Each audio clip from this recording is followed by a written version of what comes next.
wines you like, but would you like to discover why exactly it is that you like them? And maybe for wines that you don't like, would you like to pinpoint that reason? Would you love tips and strategies for finding those wines that you like in the liquor store? New wines to you, but the style that you like. That's exactly what we're going to learn tonight with our two guests that join me live here this evening. I'm Natalie MacLean, editor of Canada's largest wine review site at nataliemaclean.com, and we gather here at Sundays at 6 p.m. Eastern, that's Toronto, New York time, every Sunday on the Sunday Sipper Club to talk to the most interesting people in the world of wine.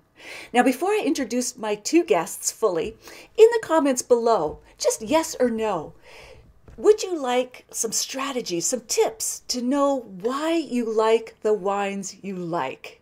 Yes or no? I'm sure you would, but Yes. I would love for everyone to see my guests are already joining in. The irrepressible Jean-Charles. I'm going to introduce them now, and we've got guests pouring in the virtual wine bar door here. Paul, welcome and welcome. All right. Marnie Old is an award-winning writer and sommelier. And she and Jean-Charles Boisset, who is head of his family's collection of world-respected wineries, both in France and California, are joining me, and they join us live now from the Buena Vista Winery in California. Welcome to the Sunday Sipper Club show, Marnie and Jean-Charles. Hello. Thanks for having us. All right. Bonjour. Bonjour. Salut. Mes amis. All right. Let's get this started. Now, we've got lots more people coming in. And folks, feel free to post questions below, and I will hand them over as well to our two guests. Welcome, Beverly. Beverly's in California as well. All right, so maybe we can start off with what was the trigger, maybe the exact moment when you decided to create this book, to co-author this book together. Do you remember where you were, what you were talking about? All right. Oh, yes. Okay. Marnie, why don't you start? Well, as it happens, in addition to the many things that I do, I write and teach and talk and speak about wine. One of the things I do is I write columns for newspapers recommending wines. And I think 8 or 9 years ago now, Jean-Charles was doing a press tour, and I was invited. I was one of 3 wine writers invited to the fanciest restaurant in Philadelphia to have a lovely 5-course lunch with great wines from both France and California that Boisset produces. So I was very excited to go, and I arrived. But as it happened, it was terrible weather that day, and none of the other writers showed up. It was Jean-Charles and I together. We had Very romantic. we had a 4-hour, must have been 7-course lunch. By the end of it, we were the best of friends. And ever since, we have been doing a little bit of work together. And in the course, when I showed him my last book called Wine, a Tasting Course, he, just by serendipity, opened it in the center to a graphic about, it was infographic about Chardonnay. And it was explaining this very, very simple concept that grapes taste different in different climates. So it explained how in places that are very cold, like Champagne and Chablis, the Chardonnay grapes give wines that taste more like crab apples or green apples. And as you move into a warmer zone, like maybe coastal Australia or the central coast of California, they get riper and juicier, more like golden apples or pineapples. And that as you move into even warmer regions, they get riper still, and you get more dessert-like qualities, more like apple tarts or apple butter. And that graphic, every point on that graphic, Boisset had a Chardonnay wine that he could think of and point to and say, this graphic was designed to explain my wines. How and convenient. as soon as he saw that, we started talking immediately about doing this book, which is now just being launched. It's called Passion for Wine. Oh, hold it closer And to as the you can camera, see- please. Hold it up Sure. a bit more. Yeah, So there you go. It's called Perfect. Passion for Wine. Yes. And the French ideal and the American dream. Because if you're going to understand how the wine world works, there is no better place to start than France, and in particular from the Burgundy region that Jean-Charles comes from. This man grew up in the Clos de Vougeot, which was the first vineyard farmed by the Cistercian monks in the 1100s. And that was the cradle of civilization for fine wine, and spread from there. That's quite a history. I know that winemaking goes back generations in your family, doesn't it, Jean-Charles? It does. And tell them the story about Buena Vista, about you visiting here when you were a child, because this extends the story to California. Well, to Natalie's question, indeed, I was born and raised in a bedroom where below was the winery. So can you imagine the dining room, and below my bedroom was the winery. So I got to make wine, play hide and seek. The vineyard was really my garden and my best friend, obviously Mother Nature.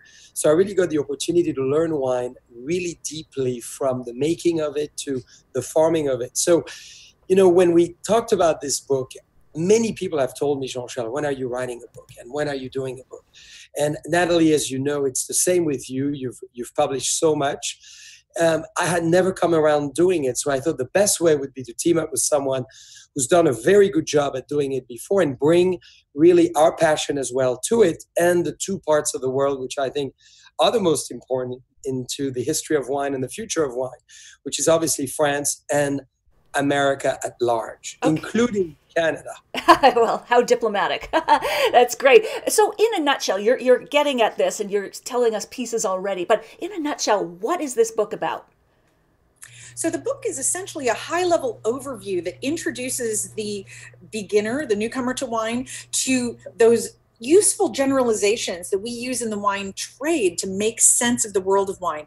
And the reason that wine education and most wine books are so intimidating is because they tend to start with all the memorization that you have to need to learn how to do, which is usually a bunch of grape names, a bunch of appellations and regions and so on.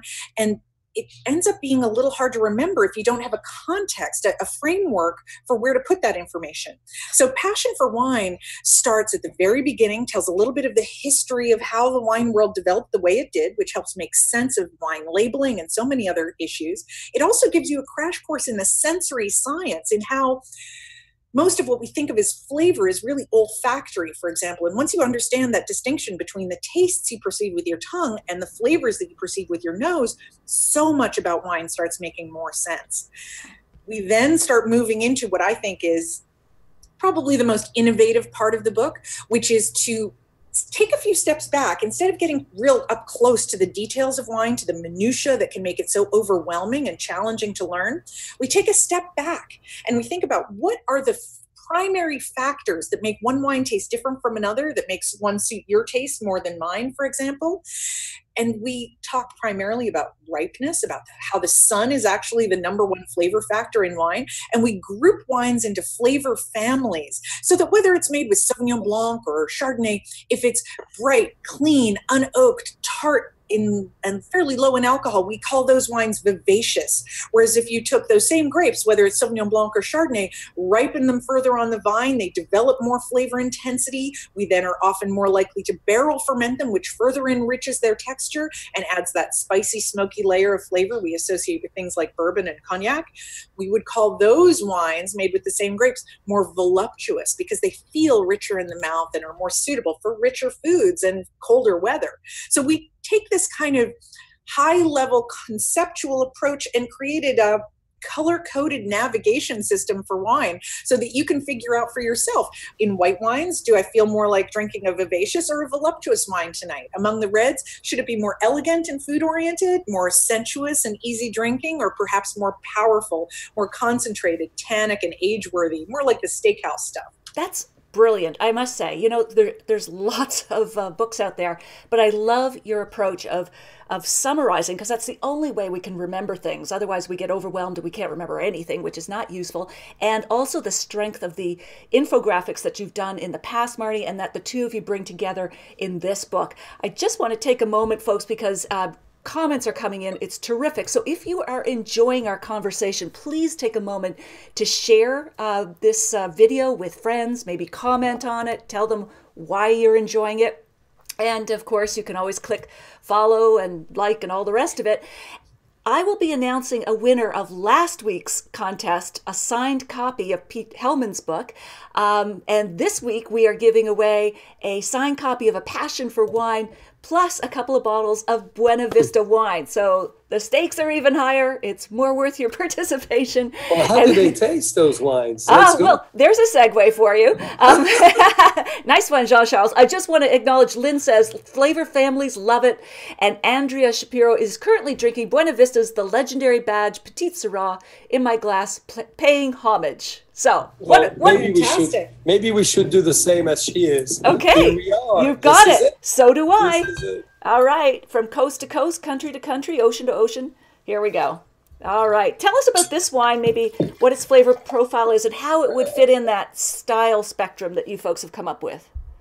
So first, I'll let Jean-Charles tell you a little bit about the wine and about the idea of the badge at Buena Vista, and then I'll talk about the flavor family. Sure. What is exciting about Buena Vista, for many of you already know because you have the wine in front of you, this is the oldest winery in the state of California. First Gravity Flow winery, and the man who really brought Buena Vista to life, the Count, brought 345,000 cuttings from Europe and really introduced Vitis vinifera, which are Cabernet, Chardonnay, Pinot Noir, Zinfandel, to the history of California. So this is really fascinating to have dedicated a wine for him. Legendary badge really signifies the history of the Count in one bottle of wine. I personally love Buena Vista because I came here when I was 11 years old with my grandparents who were school teachers. And as a little Burgundian boy who only knew Chardonnay and Pinot Noir, I was fascinated with all the grape varieties like Zinfandel, Syrah, Petit Syrah that I knew some of them obviously in the Rhone Valley and other places, but many I just discovered here. And this is why I fell in love with it. So the dream to eventually one day lead Buena Vista and inspire the future of Buena Vista was really, really exciting. So this wine is so, yes, so Natalie, that's really the history as you asked for it. Sure. I'm fascinated with Buena Vista because, as the last thing I would say, this is really the national identity, I feel, of American people. This is the first, this is the beginning, this is your passport to wine. And therefore, we've built a whole museum, which is upstairs from where we are right now, where we use all the tools, Natalie, you would love it, all the tools that really craft viticulture and viniculture into an amazing motion, and the tools tell the history of wine. So we probably have 75,000 guests coming a year to really understand the history of California and wine for the Northern American continent. Wow. In fact, it's too modest to mention it, but the state of California recognizes the founder of Buena Vista, the Hungarian Count Agustin Haraszti, as the father of California wine. There's a historical marker here on the outside of the winery to recognize his contribution and how important that was. This was the gentleman who arrived with a vision of how to improve California's viticulture, which at the time in the 1800s was driven by primarily the mission grape, which we know is very easy to grow, but doesn't necessarily make very satisfying red wines. It gives very pale and fairly weak tasting wines. And at the time, Zinfandel was considered kind of the big boom. It was the one that was a significant improvement over the mission grape. But the governor of California hired Count Haraszti to travel to Europe, bring those cuttings back, and improve California's potential for making fine wine using the grapes of Burgundy, the grapes of Bordeaux, the grapes of Germany, the grapes of every region in Europe were brought back by that count. It's in the 1860s. It's just an amazing history. Wow. And this man was also a sheriff? He was. In fact, he had an amazing life. I have to tell you, Natalie, if you ever get a chance to study the Count, I'll give you the short version. He was a Hungarian nobleman who came to America with his wife to find his fortune. He first landed in Wisconsin, where he was the captain of the first steamboat on the Mississippi. He eventually ended up moving further west, looking for better weather, and found himself in San Diego. And in San Diego, he was the first sheriff of San Diego County. And there's a whole line of wines that honor that heritage here at Buena Vista. But from there, he moved up at the time of the gold rush to the San Francisco area. He became the assayer for the first U.S. mint in California, here in San Francisco. And then discovered he had been looking for good wine country as he traveled around, because he does come from the Tokai region and understood what kind of conditions were necessary for making fine wine. He knew that the valleys north of San Francisco were ideal. And so he found a little dry farmed vineyard, which became what is now the Buena Vista Winery. Now, the amazing thing is he brought those cuttings over from Europe, but because he was the first pioneer planting all those Vitis vinifera grape varieties, he was also the first one to suffer from phylloxera. Documented cases of phylloxera started ground zero in the 1860s here at Buena Vista Winery. Wow. And unfortunately, it bankrupted the Count. He ended up losing his shirt, losing his business, and trying to start over in, was it Guatemala or Nicaragua? Nicaragua. He bought an estate in Nicaragua to try and start over. And in the process of trying to scout his property, the Count disappeared. They found his horse tied next to a lake full of alligators. Oh. And we can only suspect that the reason they didn't find his body is that the alligators got the Count. And this is why you have on the back of the legendary badge a little bit of an alligator tail. And an alligator. We wanted to have a little twist to it. And this was fun, Natalie, to bring back this wine. I remember forever I was in San Diego and I see Sheriff Museum. And, you know, as a Frenchman, when you're a young boy, you play the sheriff and the cowboys and the Indians always, you know, when I was 5, 6, 7 years old. So I toured the museum, and the first person who welcomed me was a die-cut board of the Count of Buena Vista.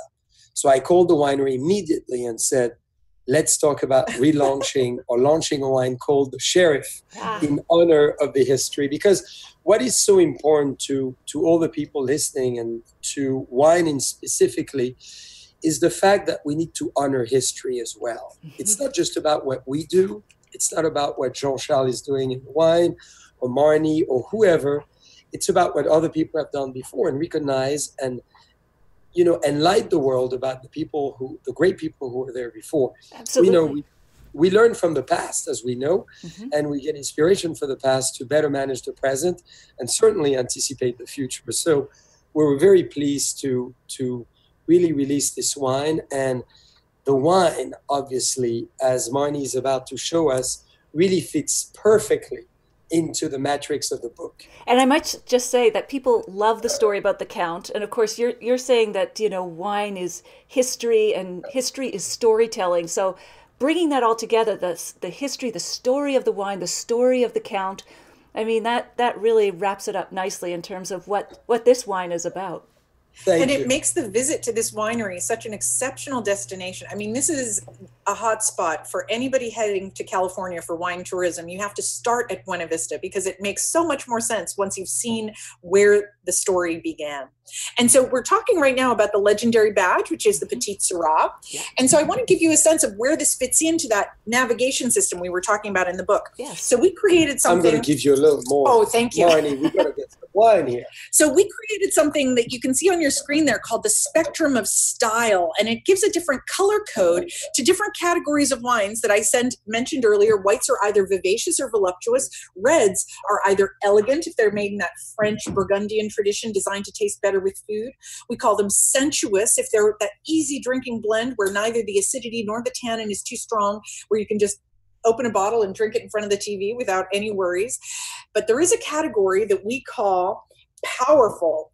Now, powerful is the category of the Petite Sirah, and we chose to illustrate all the different categories with different Hollywood actresses to give you a sense of their personality. So we chose Liz Taylor, and I'm going to give you a close-up of this image. Oh my goodness, she's staring down the camera. I think this is one of the most powerful images of her I have ever seen, but that's exactly capturing the spirit of this wine, because when we give it a swirl and a sniff, sure, the aromas are so concentrated, so juicy, so dark and dessert-like. It reminds me of things like blueberry pie and cherry jam or compote. It's got an almost concentrated quality to it rather than the fruit fresh off the tree. And when you taste it, you notice as well that concentration coming through, and not just the fruit. Now in the palate is where I really notice those flavors we mentioned earlier that are more associated with cognac or bourbon, that come from the barrel aging of the wine, not just from the fruit and the fermentation itself. Now, what makes this, to me, a wine that fits in our powerful category, one, that alcohol content is on the higher end. That gives it that rich mouthfeel, makes it feel like somebody added a little dollop of butter while they were making it to give it that lusciousness in the mouth. Right. We also have that tremendous concentration of flavor. We have that high level of oak flavor as well. All of these things are characteristics that we associate with the powerful category. But then also in the finish, After you swallow, you notice a little bit of that almost velvety feel, like somebody's decided to wallpaper the inside of your mouth with velvet or suede. That is tannin. Now, tannin comes from the skins of the grapes, and Petite Sirah in particular is a grape variety that's known for both its intensity of color, its density of flavor, and its tannin, because all three of those things come from the same source. They're all locked in the skins of the grapes, not in the juice or the flesh inside. So whenever we grow grapes that have small berries and thick skins, like Petite Sirah, like Cabernet Sauvignon, we know we're going to get a blockbuster in the glass. We know we're going to get tremendous concentration, depth of inky color, and a little blast of that tannin as well. And tannin is, of course, a preservative. It blocks oxidation, so it helps preserve wine from spoilage over time. And the higher the level of tannin, the more we get that kind of mouth drying effect, the more we know this wine will age gracefully over time as well. Absolutely. And Marnie, people are loving your description. Andrea says, powerful, yes. Love this breakdown of the different components and flavors. Patty is saying she's loving the history lesson. That was the count. Dana Dobson is watching. Linda Alexander is watching. Lori Kilmartin says hello. And Christian Marcoux says, can we get your book on Amazon? I know it's just launching this month, so I'm not sure where it is. It is coming to Amazon soon. It is not quite ready yet. Right now, you can get it through the Boisset website, correct? Correct. The best way is to order it through boissetcollection.com. Okay. That would be the easiest, and we ship it to you right away with the fastest. And with a big French kiss as well. That's great. But Natalie, you are an amazing wine taster, and we may be talking too much on our side. Tell us what you think about the wine. Oh, I love this. I mean, as Marnie said, Marnie has great descriptions, and she's thought a lot about your wine. So I leave it in her capable hands and palate. But I get that, that velvet texture. I love when mouthfeel, it's one of the most important things for me, is just texture and voluptuousness and filling every crevice in your palate. I love that when that happens. And of course, it's the luscious, black, fleshy, ripe fruit.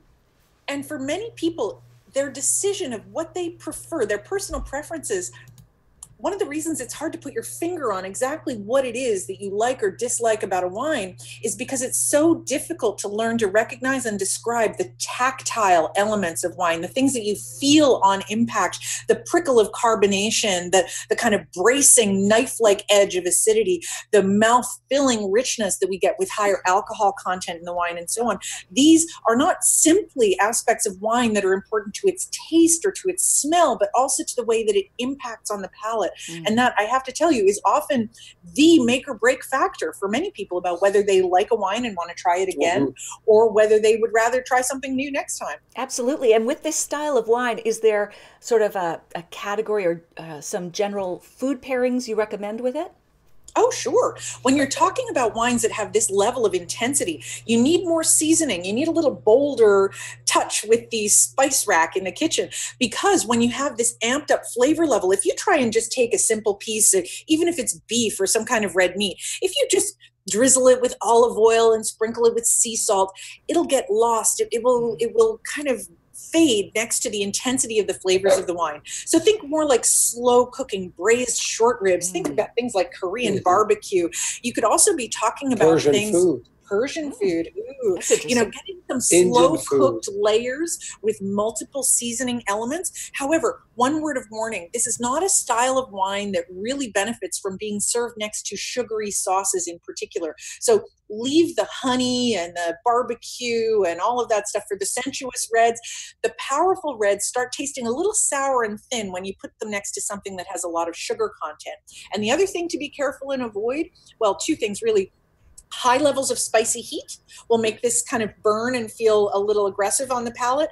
And if you go in with something pickled or really high in vinegar or acidity, that will just make this wine, unfortunately, taste a little clunkier than it really is. And that is not what we want to do to this poor, lovely wine. No, sorry. Absolutely. We need to be nice to the wine. Yes. And it'll reward us back in turn. So what was the most, we'll get to the other wines next, but when you were writing this book, what was the thing that surprised you most? What did you discover that you thought, wow, I didn't realize that, or it came together with this book? Well, you can know a topic so well, but it's so difficult to make it concise. The French number one skill is not to be concise.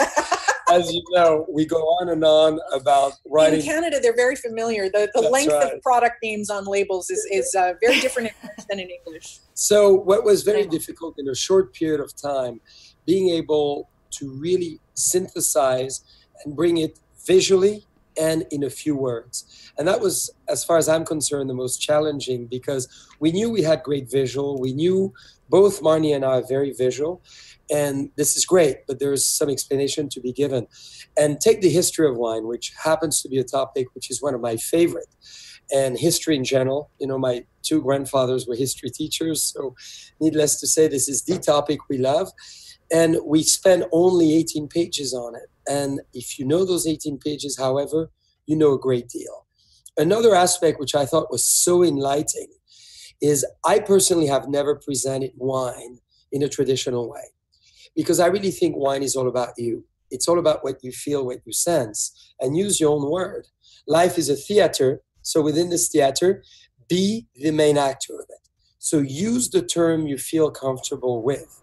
And when we define the spectrum of style with Marnie, we use 5 words, and those 5 words, we said we got to build images. And for me, the most beautiful things in the world is obviously female and femininity.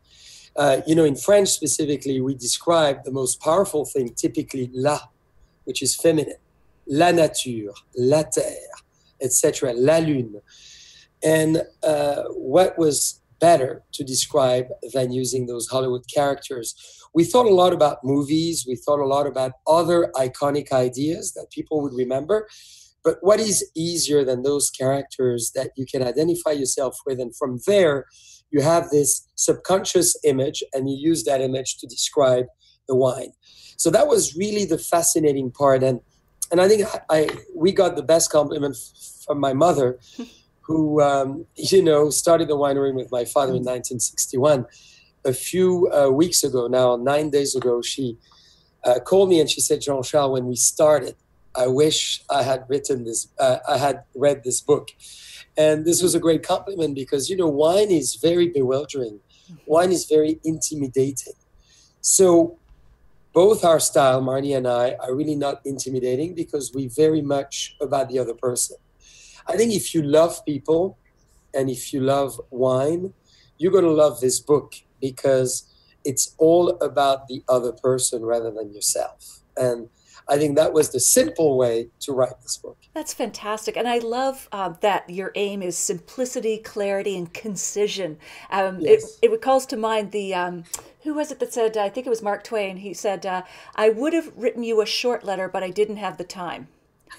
That's right. It's hard to put things in concise terms because you have to pick your words carefully. And then, Marnie, you also bring to it that powerful infographic sense. And just before they fall off the screen, the comments, I mean, not you guys. Alan Cameron says, this is so excellent. He's loving the discussion. Jason Davies says, great that you folks are making the wine world a little smaller and less stuffy. Oh, thank you. And Deborah Podrigal says she is loving the descriptors. Yes, keep coming, folks, with your comments, and I'll share them with Jean-Charles. If you're just joining us, Jean-Charles Boisset and Marnie Auld, who've just co-authored a new book, Passion for Wine. There it is. She's holding it up. They're live at the Buena Vista Winery in Napa Valley. And Laurie Kilmartin underscores what you say. I think wine is all about who you are with and the experience here and now. And Natalie, another thing, obviously, you know, I always, as you are asked to talk a lot and to describe wine, people think we're expert. And my favorite expression in the world lately is an expert is someone who knows how to be wrong with a lot of authority. and why do I say that? Because the more I taste wine, and I taste per week hundreds and hundreds of wine, besides making the wine with our winemaking team, I taste a ton of other people's wine, which I love to do. And sometimes the more you taste, the less you know. Yes. And I think it's important, you know, whether you're born making wine like I was, or you've been tasting wine like Marnie forever, it's important to be very humble because you evolve as an individual. Taste evolve, your taste buds evolve, you evolve as far as your mouth feel and mouth and your palate all together. And the season evolve. I love to taste wine personally when it's the right time within the biodynamic calendar or the lunar calendar. And this is something I personally take a lot into account. So I think, for everybody listening, I repeat, wine is a lesson of humility. And the fact of wine, it's again all about what you feel. So I always recommend use the 5 different guidance or steps that we recommend in the book. I think it's on page 44 or 43. And it's all about the different steps, from color to obviously nose to texture, which is very important, the feel and the aftertaste. And write your own emotions and be yourself. Mm-hmm. Use us and the book to guide you, but really the most important is to use your own term, because again, your terms will define who you are. And you learn about yourself by tasting wine. This is why, and I believe, Nathalie, when we first met 6 years ago, we had a little bit about that discussion about the wine is your friend. Mm-hmm. You're getting to know him or her, and you're having a discussion. And use wine, as some of you open a bottle of wine tonight, and make it part of that intimate, romantic relationship or discussion. And over the course of that evening, if it takes you 10 minutes to drink a bottle of wine, or 10 hours, or 2 hours, make it that very great dialogue between you and the wine and you and your friends. And that makes so much sense, as you'll see your opinion evolve of each other. Absolutely. And I love your point, Jean-Charles, about the wine. It says something about you and how you appreciate it. And, you're just triggering a connection for me, in that, if I have a wine and then I go back to it, the same wine, maybe in a couple years, what's changed often more than the wine is me and how I react to it. It's like a book. So, I've read Anna Karenina a couple of times. That's all I can manage so far. But my perception of it as a 19-year-old was so different from, when I was like 28. And I think wines, you come back to them and you see how you're changing, not just the wine. But that's on your point, Jean-Charles, about how, you appreciate wine says something about you. That's right. And that's also something that we have a difficulty with, particularly in North America. I mean, Jean-Charles is lucky that he grew up in Burgundy, which is, there's no better region in the world, if you're a wine person, to be born and raised. But for those of us in North America who did not grow up in families that had wine on the table at every meal, there's kind of an inherent misunderstanding that our first sip of wine is when we should make up our mind about whether we enjoy the wine or not, whether we want to drink it again or not, whether we want a second glass or not. The Europeans don't think that way about wine. They understand very well that the first impression is misleading, because wine is almost never something that we're enjoying by itself, in and of itself, independently, with nothing but the wine. We're almost always enjoying something. It could be popcorn, it could be peanuts, it could be a cheese board, it could be a fancy dinner, it doesn't matter. But everything that you put into your mouth will change the way the next sip of wine will taste. And we spend a chapter in the book introducing this idea of context with food, but talking about it from a very different perspective than most people talk about wine and food pairing. Because if you come at it from this idea that there's some platonic ideal that, chicken with pesto needs Chardonnay, or, Sauvignon Blanc from the Loire Valley can only go with great goat cheese, it gets so specific as to be overwhelming. And that also has the problem that it doesn't factor in your personal tastes. That's right. And what is so important on food and wine pairing, I was just in India and tasting a lot of wine, and I came with my typical French preconceived ideas, and I was wrong 90% of the time. When you think Châteauneuf du Pape is going to go beautifully with this, or Côte du Rhône, or maybe a very intense, rich tannic Cabernet. So I think what is so great is to learn the guidelines and then to go around them. Mm-hmm. So a very good friend in Italy, who I love, had a big family firm and a big olive oil company, and he became a lawyer. And I said, Corrado, why are you becoming a lawyer? Giancarlo, in order to go around the law, you're going to know the law. And I hope this helps you to find what I mean. What we try to do in the book is to give you some ideas.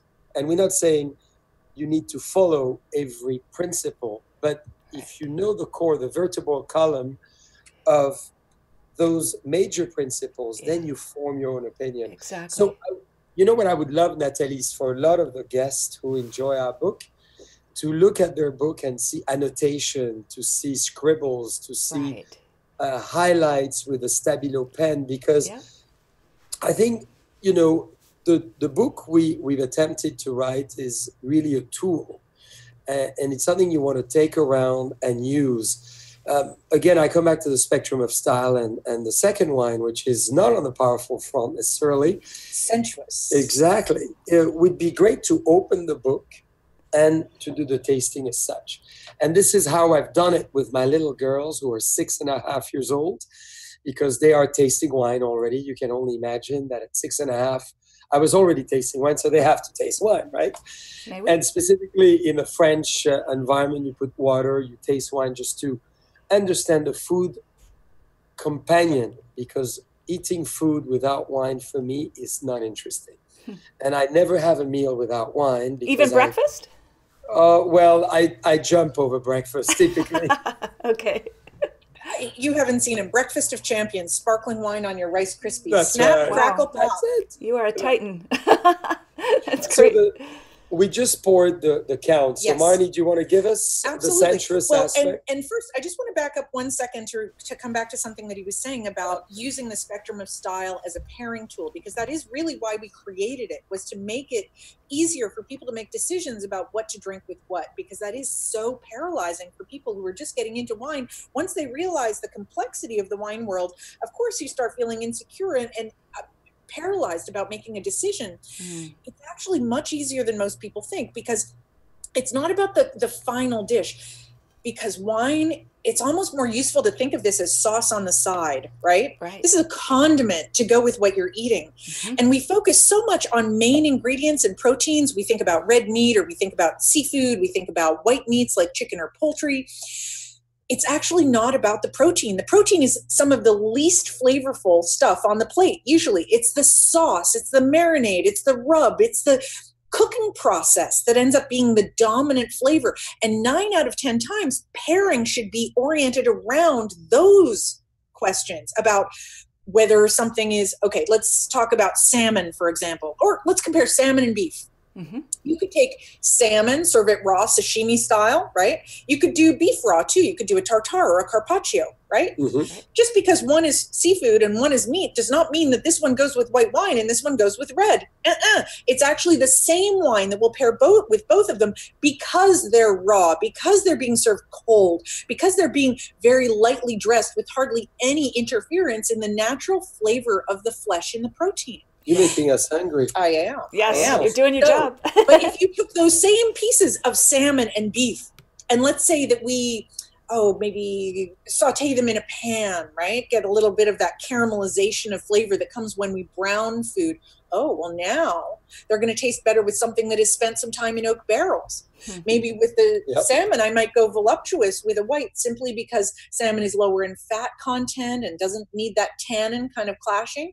But maybe with the very simply seared steak, I might go to an elegant wine. I might go to one of the lighter reds where I have a little taste of oak, but enough grip from the tannin to offset the fat content in that beef. Pinot Noir, maybe. Exactly. Ooh. But then if we take those same pieces of salmon and beef and give them a bolder treatment, something more in the Indian, Moroccan, Persian vein, something with tremendous concentration of flavor that adds texture as well during the cooking process, boom, both of those, the salmon and the beef, can both handle a bigger, more powerful red wine. That is fantastic. And Noel Cruz has joined us, and he says pairings can be paralyzing. So it's nice that you're summarizing it like this and making it personal, in that it's an experimentation with your own palate. I just want to say Deb Kennedy has also joined us, and others are coming. So folks, we are having a great conversation here with Jean-Charles Boisset and Marty Old. So if you are enjoying this, please take a moment to share this video and let others know why they might like to enjoy it now or on the replay. Of course, you can always watch the replay. At the end of this session tonight, I will be drawing a winner of last week's contest for a signed copy of Pete Hellman's book. But tonight, you have the chance, and all the way to next week, to win a copy of, there they are, show.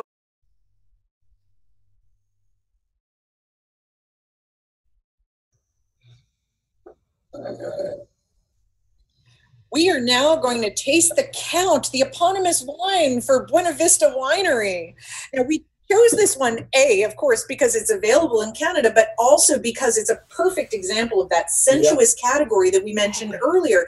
Red wines, when we taste red wine, it's often a style that is an acquired taste that people don't, it's not usually the first style of wine that people embrace, because with many red wines, they're a little too acidic, maybe a little too earthy, maybe a little too tannic to enjoy on their own.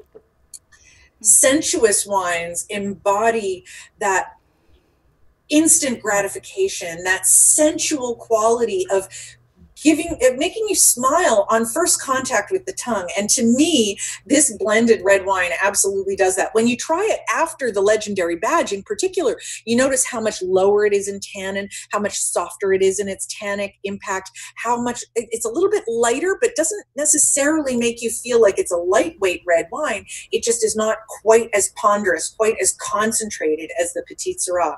But best of all, the thing that makes it the most sensuous, when you taste it, there's a faint subliminal whisper of sweetness on the tip of the tongue that is exactly what gives this red wine its palate-pleasing instant gratification. Hey, you're right. It's right there at the tip. Or maybe it's the power of suggestion. I'm just going along with what you're saying, but I can feel it and taste it. Yes. It's just that whisper of sweetness, and that's exactly what makes sensuous wines. It's so funny. People assume that because this wine tastes great by itself, that it doesn't pair well with food. That's absolutely not true at all. And in fact, wines like this are the ones that can pair best with some of the foods that give more traditional wines, more like the Burgundies that your family is known for, those very lean, classical French wines, and some of more of the kind of steakhouse classic Cabernet styles. Those wines' weaknesses, as I mentioned, the first and biggest weakness is sugar. Any sweetness in the sauce can throw a monkey wrench into those wines. But because there's a hint of sweetness here, the wine can actually handle more of that sugar and spice that we find, especially in cuisines outside of Europe. Because if you think about it, there's a region of Europe, and I'm going to center on Burgundy since Jean-Charles is standing right here. In Europe, I want you to think about this for a moment. There are 3 elements you can add to any recipe. Breakfast, lunch, dinner, doesn't matter. It could be seafood, could be vegetables, could be noodles, could be meats, doesn't matter. A little bit of fat, a little bit of salt, a little bit of sugar generally makes the food taste better. And that's what restaurants do. That's what makes the food we dine out with taste better than what we do at home. A little bit of fat, a little bit of salt, a little bit of sugar. However, only 2 of those things are flattering for traditional fat. That's the fat. Mm-hmm. So, okay, I'll take that. Yes. So when we talk about, not to interrupt, but you know why I say that? Our very wonderful Paul Bocuse recently passed, and he said, if you don't like butter, if you don't like cream, why are you coming to any of my restaurants? That's great. Yeah, this is such a great line.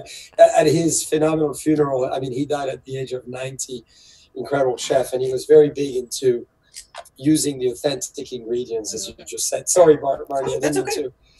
So in these regions where wine was on the table every day, salt and fat are in pretty much all of the traditional foods. Wine is high in acidity. The salt and the fat in the food counteracts that acidity to bring them both to their happy place, so that the food that is loaded with salt and fat and the wine that is very acidic taste better together than they do apart. Makes sense. But if you throw sugar into the mix, sugar makes an acidic beverage taste more acidic, not less, and that is almost never a flattering thing. So if you pay attention to the cuisines in places around the Mediterranean, whether it's France or Italy or Spain, regions where wine has been part of the daytime dietary culture forever, you'll notice that they use salt and fat in spades in everything, but they save the sugar for breakfast and dessert, because that's when you're drinking coffee and it won't ruin your wine and make it taste funny. Wow, good insight. Yeah. If you go anywhere outside of that part of Europe, you could go north into Scandinavia, where they put those lingonberry sauces on their meatballs. You could go to Asia, where they use more sugar in their marinades and sauces as well. You could go to the Southern Hemisphere. You could go to the Americas, where, all we need to do is cook up a Thanksgiving dinner to know what we do here on this continent. A lot of sugar, right? And this is exactly the style of wine that can best handle those recipes, whether they're Asian or American, that have a little bit more sugar and spice. Huh, that's a fascinating insight, the way the cuisine sort of is built around the wine in Burgundy and in that region, but elsewhere, including here in Canada, the US, we use lots of sweet chutneys and spices, and it's like, I don't know what this is going to do to my wine. But Lise Gagné has joined us, and she is smiling with her wine. And Stephen Andrews has just joining us, catching the end, but we'll need to watch the replay. Hey, I have Marnie's book. That must have been one of your first books, Marnie. So, Must be. Stephen, we're talking about the latest book, Passion for Wine. So do watch the replay. All right. So there it is. There's the book. Stephen, do you see the book? There we go. All right. So that's this wine. Then we have a third wine, if you have it there as well. It's well worth. This is a big I don't bottle. normally like to dump wine. This is my favorite. It's a heavy hitter. Charlie's going to tell us about the story behind this wine because it's Yes, please. fascinating. Okay. So when you think about Buena Vista and you think about the history of California, you got to think about Sonoma and Napa Valley. Luckily, Buena Vista is located right at the fork of Sonoma and Napa Valley. This is the beautiful winery, which is a sketch made in 1860 of the winery in 1860. And as you know, the boundaries in both, and Buena Vista started both regions. At the time, none of the region were defined as we define them today. And therefore, Buena Vista should not be just Carneros, should not be just Sonoma, but needs obviously to encompass the magnificent region of Napa Valley. The foundation of Napa Valley, which is really more 1861, so literally 4 years after the foundation of winery, 1857 of Buena Vista, was Charles Krug, who worked at Buena Vista. So in the building we're in right now, you can see the beautiful back door was the cellar. Under us is the cellar. We're still aging this magnificent wine. We had the press that the Count donated to Charles Krug, and that's where he started to make Napa Valley as well, Cabernet Sauvignon. So as we brought the winery into our circle of wineries, we said, we gotta be starting again an amazing Napa Valley Cabernet Sauvignon. So very fortunately, we own a lot of vineyards in Rutherford, in St. Helena. And we said St. Helena succeeds to bring that feminine and masculine attributes or personality that really magnetize in the glass what Cabernet is all about. As all of us know, and if we don't, Cabernet Sauvignon is the son of the marriage of Cabernet Franc and Sauvignon Blanc. So the son of a red grape and a white grape. That's why it's very delicate, very powerful, and at the same time, very sensual. And we wanted to create a wine which was a statement. We wanted to create a wine that was chateau-esque. That's why we called it Chateau Buena Vista, because in the old days, the winery was the first really phenomenal 3-story gravity flow building, and in stone, beautiful stone. So people called it Le Chateau, of course. So we said, let's revive 150 years later, the Chateau Buena Vista. So you have 100% Cabernet Sauvignon. You have really the wine to you, Nathalie, and to all our friends with us today. This is the wine I take all around the world. Irrelevant of where I am, whether it's China, whether it's Japan, whether it's France, whether it was last week in Ontario or Quebec. I was at the famous Provine show, and I tasted with a lot of Canadians. Everybody loves this wine. This is, I think, the idea for us was to create a wine that you love at first sight. This is your coup de foudre. Like the first time I met Nathalie, I said, I want to meet her again. The first time I met Marnie, I said, we got to do something together. And obviously we gave birth to a book. And luckily, his wife approves. His wife being Gina Gallo, correct? Yes. Yes. I forgot to mention that. Amazing dinner party last night at Jean-Charles and Gina's home, celebrating the Persian New Year, which was just absolutely spectacular. And that's why we have Persian sauces on the brain. That's right. Oh my goodness. So if I may, because people will be curious. So when did you get married, Jean-Charles, to Gina? Well, I got married to Gina in 2009. Okay. So both of us from different parts of the world. Yeah. I was still living in Burgundy till 2007, full time, and we started to acquire a few wineries in Sonoma specifically. And I was always in love with California and the U.S. and Canada because, as you know, Nathalie, we were very involved. We own we co-own a wonderful project in Quebec, which is Neige. Oh, yes. La face cachée de la pomme. Yeah. And way back, we founded Le Clos Jordan. Yes.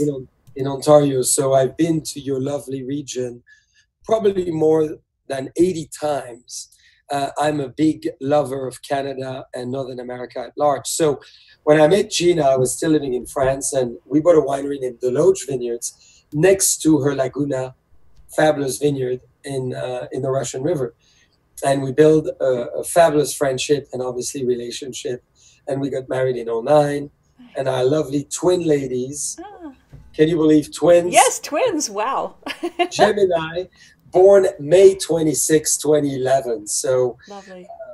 Really funny story, but takes us back to this wine. You know what is so interesting in life? One of the first vineyards of Charles Krug is at the hill of where we live today, which is the basis of the Charles Krug vineyard, which was, and we live on Wapo Hill, which used to be a Mondavi estate. And at the boundary of the hill is where this vineyard was planted in 1861. So we're going full circle in history. That's why history is so important. And I have to tell you, when I'm trying to explain Jean-Charles' impact on the wine business very quickly, I just sneak in those two facts. That he grew up in the Clos de Vougeot in Burgundy, that his family is one of the most important in Burgundy, but that when he moved to California within 10 years, he had married Gina Gallo and moved into Robert Mondavi's house. Wow. There you go. Well, I'm not sure. Well, thank you, Marnie. I never summarize it that way, whatever that's important. Oh, people love those history bits and trivia and backstories. Yeah, absolutely. He's a disruptor. He's a disruptor. From ocean to across oceans. Well, and it talks about the definition of life. And I'm sure it's 6 p.m. for many people, almost 7 times for appetizers or dinners. It's funny how life is. In many ways, I think life is defined for you before you start it. So 7, and I really feel for appetizers, dinners, you evolve in a certain way, but I'm a huge believer in destiny. I feel very early on, I was destined to be in the US and Canada, spent a lot of time in Northern America. My grandparents were resistant in the Second World War, and always loved the US for all the reasons we know and all the reasons we should know, that America is the best place to be. And I really luckily discovered that when I was 11. So I knew I would come back, whether it was in the circumstances Marnie explained. I came to school here and I started literally not in the conditions I'm in now, because we started from zero in a tiny little office south of Market Street, which is called the Tenderloin in San Francisco. We were a few of us.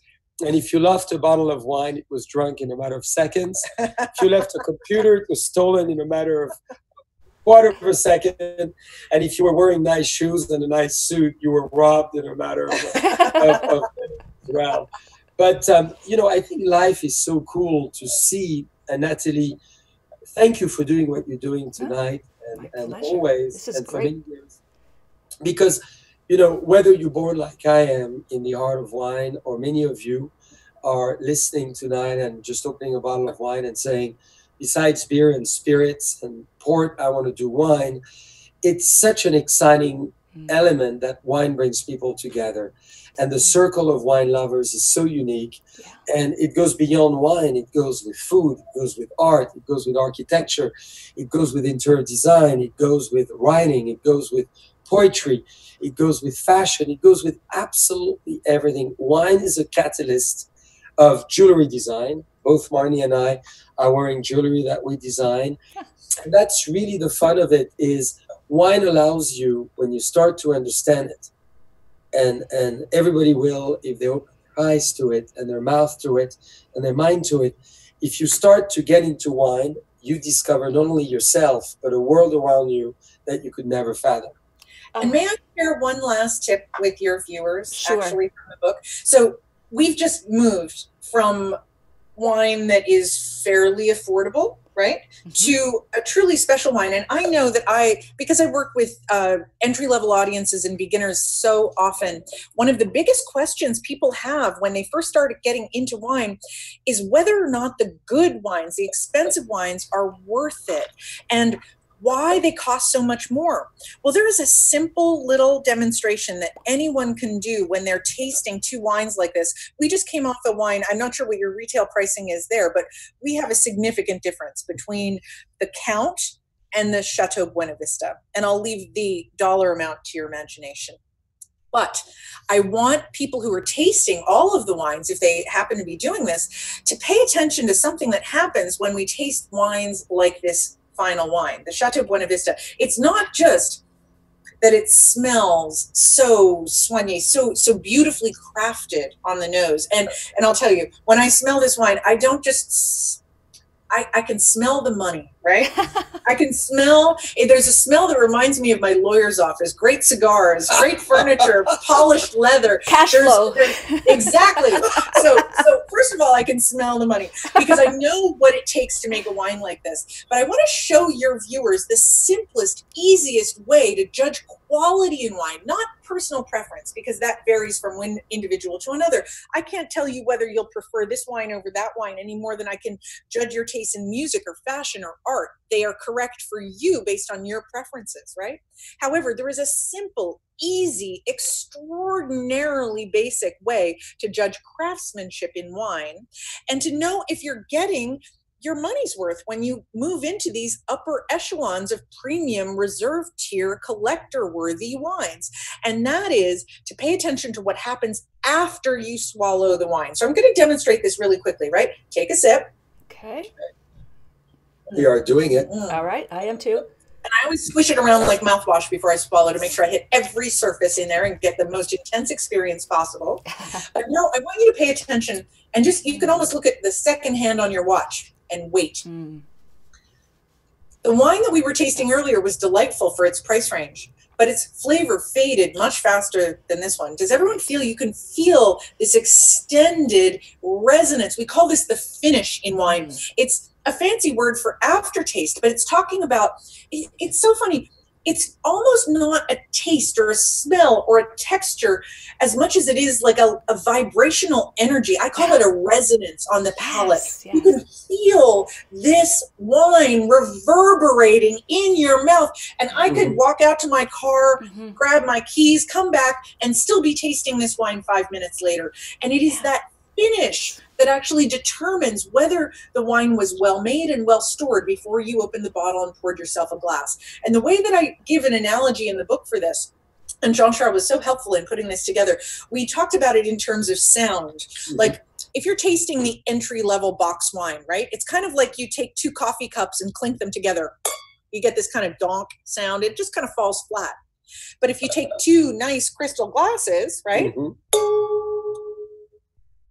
You can hear that note hang in the air. I love that analogy. And it just continues. But if you taste a fine wine like the Chateau Buenavista, it goes even beyond that hanging in the air. It's almost like you've struck a tuning fork. Yes. And it just keeps going and going and going like the Energizer Bunny. Now that is quality. It's something that people are willing to pay more for. It's something that costs more to produce. And that is the simplest way to determine if what you're tasting has been well made and stored properly. That is a fantastic way to put it. Speaking of Energizer Bunnies, Marnie, you have so much energy, you reverberate yourself. And then you guys are a great pair because then Jean-Charles comes in with the suave coolness. But I agree with you with the long finish. It's just infusing your senses. It's everywhere. Well, Natalie, what is always so important is, besides the terms that we always know, texture and finish. And thinking as human beings, Marnie used the word vibration, which is something I do a lot, from pendulum analysis to sourcing to identifying magnetic flow. Everybody has a current within their body. Everybody has a certain level of orientation. Everybody has a certain level of reception and receptives in their body to indicate a certain direction. And that's really the key, is to think about it as far as how you get magnetized by wine, and how the wine is amplifying what you feel, and how the wine is going to the decibel of your own body, Yes. and creating to your own mind and your own body as well those goosebumps elements. I mean, as I drink this wine, You I see have Jean-Charles' emotions. energy interfere. I know, I was just going to say, you magnetized the whole room. You caused an electrical power outage with your magnetic personality and the wine. Well, we felt it, we attracted it, and we neutralized it. Wow. Well, and Jean-Charles and I, this is what I always tell people, we both have similar energy level when we present, which is one of the reasons we work so well together. But we also have completely different approaches, not just male and female or French and American, and technically I guess I qualify as Canadian. I grew up in Winnipeg, Natalie. So we have different styles of communication. I always say that I bring a little bit of the Sex in this, I bring a little Sesame Street, he brings a little of the Sex in the City, and somehow it works. It does. And with that, folks, I cannot believe we're at the hour. I mean, I could go on for another hour. You know, you guys have gone way over because you're so interesting. So, holy smokes. So I am going to pour just a little bit more of this Buena Vista Chateau, and I'm going to raise my glass to both of you. So we look forward to getting your book into our hands. Now, the website is boissetcollection.com. Thank you. Yes. Okay, again, perfect. There it is. Passion for wine. All right. And the wines, of course, The are French Ideal and the American Dream. That's it. Well, You know, folks, yes, Natalie, go as ahead. we all know, one thing to lastly say, which is a very important statement that I've repeated endlessly: ocean separates us, but wine brings us together. Wow. And that's very important for everyone, wherever we're from, wherever is our background, whatever is our religion, our skin color. Wine is the conduit, the catalyst, and the energizer of everything we do. I'll raise a glass to that. And I'll raise a glass to the two of you. Thank you so much for joining us tonight. Cheers. All right. Cheers. So I'll say goodbye for now, folks, and we will be in touch again, hopefully in person. To Nathalie, thank you. Thank Merci you. bien. Okay, Merci. merci to the two of you. Take care. Merci beaucoup. All right, folks, I'm going to stay online to announce the winner of last week's contest. Wasn't that a great conversation? Wow, those guys are dynamite. So if you enjoyed that, just post in the comments below, what was the most interesting point you drew from tonight? Would love to know what you think of that. I am going to, at the very end, announce the winner of the signed copy of Pete Hellman's book about wine forgery in just a moment. If you need to connect with me, there's if you just type in my URL and then / whatever social media, you will find me on all of those outlets.